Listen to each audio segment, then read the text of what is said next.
Olá, seja muito bem-vindo ao canal. Você que é inquilino ou locatário em uma locação de um imóvel, você sabia que você possui diversos direitos dentro desta situação? Você tem direitos de saber o que você está pagando no seu recibo de aluguel. Existem taxas que não são para ser cobradas de você. Você tem direito a sair do imóvel em certas situações e não pagar a multa contratual. E existem outros mais que eu posso te explicar ao longo desse vídeo, mas para isso você vai ter que assistir este conteúdo até o final. Fazendo isso, eu tenho certeza que vou conseguir esclarecer todas essas dúvidas. Uma outra situação que eu preciso que você verifique é se você está inscrito no canal. Se você ainda não é um inscrito do canal, eu lhe convido a fazer essa inscrição agora. A sua inscrição é de extrema importância para o canal continuar crescendo e que a gente continue criando esse tipo de conteúdo que tem o intuito de lhe ajudar. Aproveita também, deixa o seu like, ativa o sininho com todas as notificações, faz o seu comentário e compartilhe esse conteúdo com os seus amigos. Muito obrigado pela sua participação. Me chamo Leonardo Martinelli, sou advogado e você está assistindo o canal Explicando o Direito. Quando você aluga um imóvel de uma pessoa, de um proprietário, você passa a ser o inquilino daquele imóvel, o locatário nessa situação. E existe normalmente, na verdade, é aconselhável que exista um contrato de locação por escrito, onde você tem uma cópia e existem ali direitos e deveres. Além do contrato de locação por escrito, existe a legislação pertinente ao assunto, que é a legislação do inquilinato. É a Lei 8.245 de 91. Ali também estabelece direitos e deveres para cada uma das partes. Mas no caso, esse vídeo, eu vou trazer para você 9 direitos que o inquilino, o locatário, pode ter a seu favor na locação e acredito que muitos deles você não tinha nem noção de que existia. O primeiro dos direitos que você tem é receber o imóvel em perfeitas condições para o uso que ele é destinado, seja para o uso do residencial, seja para o uso comercial. No momento em que você aluga o imóvel daquela pessoa para um destino que você tenha a praticar ali, residencial ou comercial, entra naquele imóvel, é aconselhável que exista a vistoria inicial daquela locação. Existindo essa vistoria, tudo no imóvel tem que estar de forma a atender a sua função, a ter como você utilizar daquilo ali em perfeitas condições. Portas, janelas, questões de eletricidade, hidráulica, tudo deve estar funcionando. Caso não esteja, algo que possa ser consertado no momento seguinte. Caso não tenha essa possibilidade, tudo que estiver não em perfeitas condições tem que ser registrado nessa vistoria para amanhã ou depois não ter problema. Mas a finalidade do imóvel deve ser entregue a você. Não adianta alugar um imóvel prometendo ter janelas com vidros e portas funcionando aonde nada disso exista. Se o imóvel não lhe dá condições de uso conforme deveria, então essa locação não está sendo corretamente praticada. E você pode ter meios de reclamar essa locação e sair desse imóvel, caso situações até mais graves possam estar acontecendo com relação até mesmo à infraestrutura do imóvel, que pode colocar você e sua família em perigo. O segundo direito que eu vou apresentar, esse é para no caso de locatários, inquilinos que pagam taxa de condomínio. A taxa de condomínio ela deve ser paga pelos moradores daquele local, daquele prédio, daquele condomínio que ali estão utilizando daquela estrutura. Só que existem taxas que são consideradas as normais, as comuns, que devem ser pagas pelos condôminos, pelas pessoas que usam do condomínio. E existem as despesas que são consideradas extraordinárias. Essas taxas consideradas extraordinárias vão muito além do pagamento da manutenção de elevador, do porteiro, do consumo de água, de energia do condomínio. Essas taxas são, por exemplo, situações de pagamento de indenizações trabalhistas a ex-funcionários do condomínio, principalmente antes da locação que você ingressou no imóvel. Se é uma situação que se pagava um acordo trabalhista, uma indenização trabalhista, você não é obrigado a arcar com isso, principalmente se você apareceu no imóvel, naquele condomínio, após toda essa situação estar resolvida. reformas estruturais ou de ampliação no local que você está alugando. Você não é obrigado a pagar esse tipo de reforma estrutural, de ampliar o condomínio. Você está ali naquele local, você alugou por aquelas condições. Se o condomínio vai expandir, você não é a pessoa que deva ser cobrada dessa taxa de expansão, por não ser também o proprietário daquele imóvel. Pinturas de fachada, poços de aeração e iluminação e de esquadrias externas. Reposições de condições de habitabilidade do condomínio por causa de um acidente. Tenha ocorrido um raio, um desabamento, alguma coisa, uma explosão, algo assim, que possa ter debilitado uma área do condomínio. E precisa depois essa área ser reconstruída, refeita. Então você também não fica obrigado ao pagamento das taxas envolvendo isso. Taxas para instalação de equipamentos no condomínio, como mais elevadores, mais interfones. Você que é o locatário, você que é o inquilino, você não está obrigado a esse tipo de pagamento. Decorações e paisagismos das partes comuns do condomínio. Você, como inquilino, locatário, não fica obrigado a esse tipo de taxa. E a constituição de fundo de reserva. Nesse caso também você não tem que contribuir com esse fundo de reserva, até porque você é uma pessoa ali transitória, você está naquela locação e no futuro você pode acabar não mais morando naquele local. Esses exemplos de despesas extraordinárias do condomínio devem ser arcadas pelo proprietário e não pelo inquilino, porque são despesas aonde envolvem a estrutura do prédio, o acrescentar do prédio do condomínio. Então, os custos dessas questões devem ser suportados pelo proprietário do imóvel. Caso aumente o valor do condomínio pelo uso dessas questões a seu favor, aí é outra história, mas não pelos custos de material e mão de obra, por exemplo, você não pode ser cobrado. Um terceiro direito que o inquilino ou locatário possui naquela locação é a preferência na compra do imóvel. Caso o proprietário, por algum motivo, resolva querer vender o seu imóvel, você que está ali como inquilino ou locatário, você tem direito a exercer sua preferência, caso você tenha condições de adquirir aquele imóvel e queira, você tem o direito de atravessar toda a negociação e comprar na mesma forma, valor, condições de pagamento que aquele comprador estava tendo e você compra da mesma forma que ele compraria. Caso isso não seja observado, caso não exista essa observância por escrito ao longo dessa situação, essa questão pode ser por você atravessada e até mesmo anulada na justiça, caso você tenha a intenção de adquirir aquele imóvel e o seu direito de preferência de compra não foi respeitado. Esse quarto direito é um direito um pouco polêmico, que é de sublocar o imóvel. Nesse direito que você possui, precisa antes que o proprietário do imóvel permita que você subloque aquela locação que você fez com ele. Tem que ser feito isso por escrito. O recomendado é que seja dessa forma. Normalmente, em contratos de locação, proíbem a sublocação, a não ser que venha a permissão por escrito do proprietário do imóvel. Caso essa permissão ocorra, passa a ser um direito que o inquilino poderá utilizar a seu favor. O quinto direito que o inquilino tem é receber a indenização pelas benfeitorias que tenha realizado no imóvel. Só que antes eu tenho que fazer uma breve explicação do que se entende de benfeitorias que podem ser realizadas no imóvel e que podem ser passíveis de indenização. No final das contas, como você está no imóvel que não é seu, qualquer situação que você vá fazer para acrescentar naquele imóvel tem que ser antes autorizada pelo proprietário do imóvel. Caso essa autorização não ocorra, você corre o risco de não ter depois a possibilidade de fazer esse pedido de indenização dos custos que você teve para fazer aquela benfeitoria. Existem três tipos de benfeitoria. Existem as benfeitorias necessárias, existem as benfeitorias úteis e existem as benfeitorias voluptuárias. As benfeitorias voluptuárias, elas não são indenizáveis e precisam de autorização expressa do proprietário.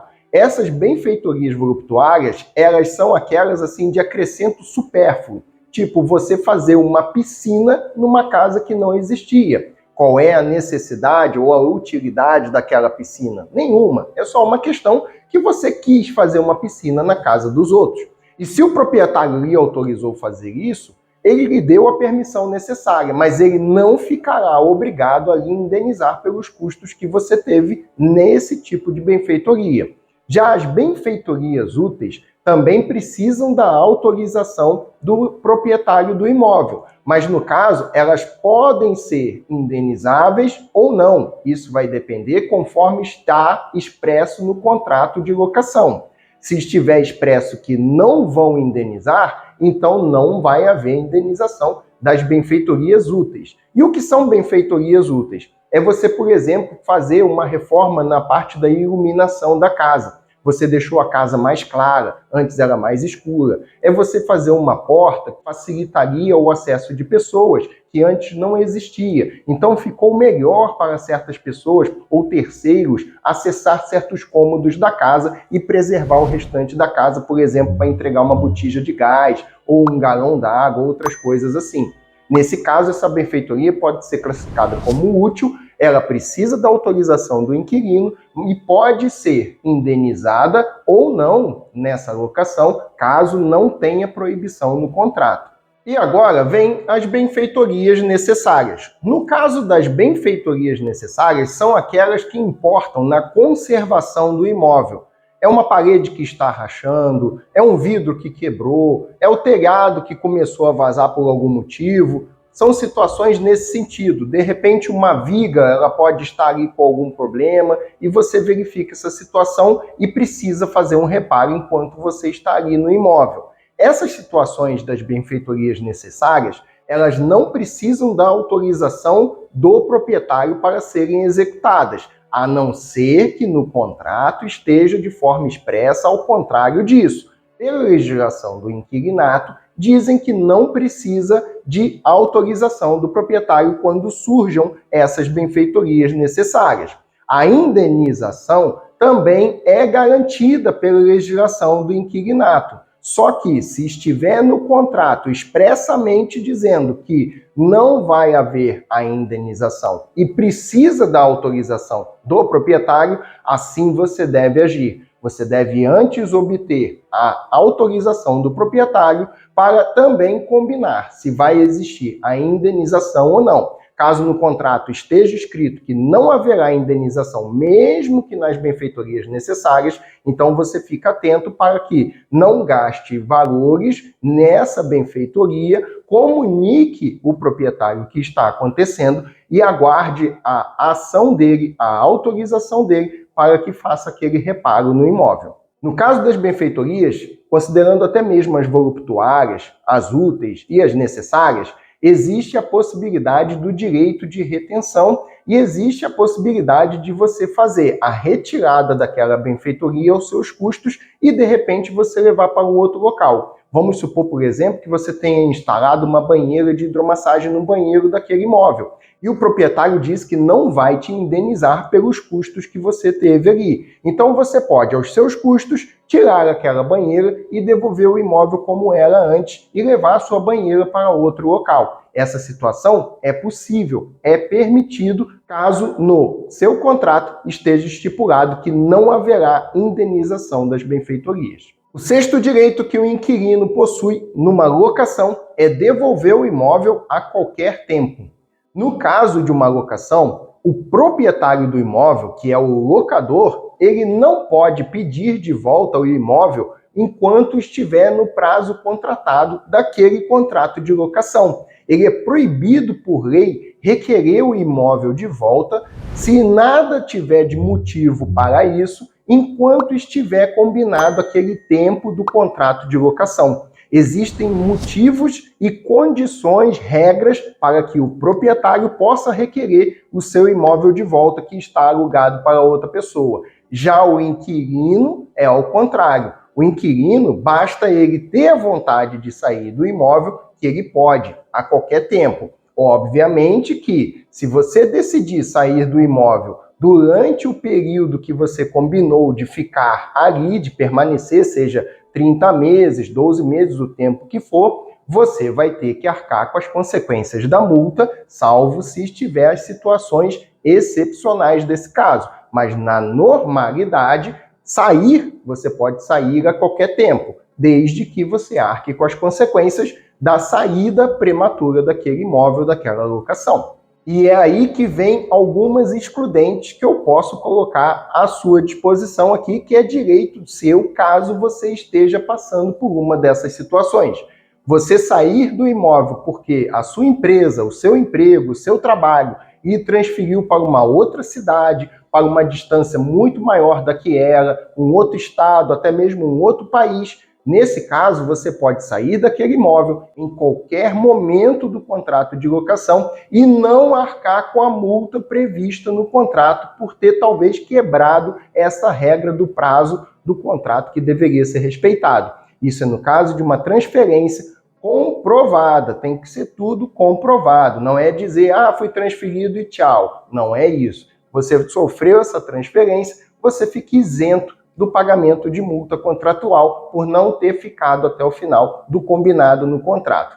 Uma outra situação que existe, mas isso é uma situação que você tem que guardar contigo no momento de você contratar a locação, é que você pode pedir que no contrato de locação fique estipulado que ao cumprir 12 meses do contrato de aluguel, você possa sair após esses 12 meses a qualquer tempo e sem o pagamento da multa. Essa cláusula é uma cláusula que não existe previsão na lei do inquilinato. É uma cláusula costumeira, é uma cláusula de prática de mercado. E você pode, no momento da confecção, no momento que você vai fechar aquela locação, pedir que seja adicionada uma cláusula nesse sentido, que a sua permanência por pelo menos 12 meses lhe tira a obrigação de pagar a multa ao sair após esses 12 meses. Mesmo que o contrato de locação tenha uma duração de 30 meses, por exemplo, você cumprindo esses 12 meses e tendo essa cláusula por escrito no contrato, você pode fazer isso. Caso contrário, não existe essa situação. O sétimo direito que o inquilino tem é ter em sua posse todos os comprovantes de pagamento de todas as questões que envolvam aquele aluguel. É você que está pagando taxas e impostos relacionados àquele aluguel. Então, quem tem que ficar com os recibos desse pagamento é o inquilino, é o locatário, e não o proprietário. Se você paga uma conta de luz, o recibo dessa conta de luz é seu. Se você paga o IPTU, o recibo do pagamento do IPTU é seu, o condomínio, e por aí vai. Tudo que você paga nessa locação, você tem que ter o recibo do que você pagou. Amanhã ou depois você é cobrado por alguma coisa que possa ter ficado faltando, você ter as condições de procurar nos seus recibos e talvez provar que aquela cobrança possa ser indevida, porque você pagou e você tem um recibo adequado para isso. Outro ponto importante também que envolve esse direito de você ter o recibo de tudo que você paga é que no recibo de aluguel, taxas que você paga diretamente junto com o valor do aluguel acrescenta ao valor do aluguel no momento do pagamento, como, por exemplo, às vezes a cobrança do IPTU pode ocorrer ali, água e outras coisas, como condomínio, por exemplo, também. Você tem o direito de receber discriminado corretamente tudo que você está pagando ali, aonde você tem o direito de ver corretamente o valor de cada item que você pagou. E estando presente naquele recibo, amanhã ou depois, caso alguém lhe pergunte, serve como comprovante do pagamento para que você não seja cobrado indevidamente de alguma coisa que você tenha pago. É interessante você observar que se o aluguel é R$1.000 e você pagou R$1.100 por causa de taxas ou impostos adicionais, você tem que ter ali discriminado por que chegou esse valor de R$1.100 e você pagou esse valor de R$1.100. Não é somente receber um recibo de R$1.000, sendo que você pagou R$100 a mais por outros motivos. Esses motivos precisam estar todos detalhados, além do aluguel que você pagou. O oitavo direito do inquilino é não pagar as taxas administrativas da locação. O inquilino não contratou nada com aquela imobiliária de serviços a ser prestados a ele. Quem contratou foi o proprietário do imóvel que combinou com aquela imobiliária essa prestação de serviço para a administração do imóvel. Então, taxas que são da imobiliária, manutenção de alguma coisa referente à imobiliária, para envio, para papel, para cadastro, para cobrança, essas taxas da imobiliária não são para o inquilino pagar. Se você está pagando ou já pagou taxas relativas a algum serviço da imobiliária referente ao imóvel, você pagou errado. Quem deveria pagar é o proprietário. Quem deveria ser descontado esse valor na parte lá dos acertos com a imobiliária é o proprietário. O inquilino não tem que pagar taxas da imobiliária, da administração do imóvel, e sim o proprietário. E o nono direito é que, se você resolver sair do imóvel e não ter as exceções que eu expliquei um pouco antes no vídeo, é que você tenha que pagar a multa proporcional à sua saída do imóvel antecipada. A multa contratual por você quebrar o contrato antes do prazo não é o valor normalmente cobrado de 3 aluguéis. É estipulado, em prática, no contrato de locação que seja de 3 aluguéis, mas o período proporcional que deverá ser cobrado. Um exemplo muito fácil para você entender é, vamos supor que você tenha 30 meses de locação, um contrato de locação de 30 meses. Você pode mudar a sua situação conforme for. Caso você tenha 12 meses, você vai dividir pelo que eu vou dizer aqui. E no caso, você tem um aluguel de R$1.000. Se for 3 vezes o valor desse aluguel, é R$3.000 o valor da multa. Então, você dividindo 3.000 por 30 meses, que é o tempo da sua locação combinado, você vai ter ali o valor de R$100. Nessa situação, se você cumpriu 15 meses daquele contrato e ficou faltando 15 meses, você vai ter que pagar a multa proporcional sobre 15 meses. Então, você vai pegar aqueles R$100 mensais e vai multiplicar por 15, vai achar o valor da sua multa de 1.500. Não é um valor de multa de 3.000, é o proporcional do que faltava cumprir, que no caso do exemplo é 1.500. Se você tiver uma locação de 12 meses, é só substituir o 30 pelo 12.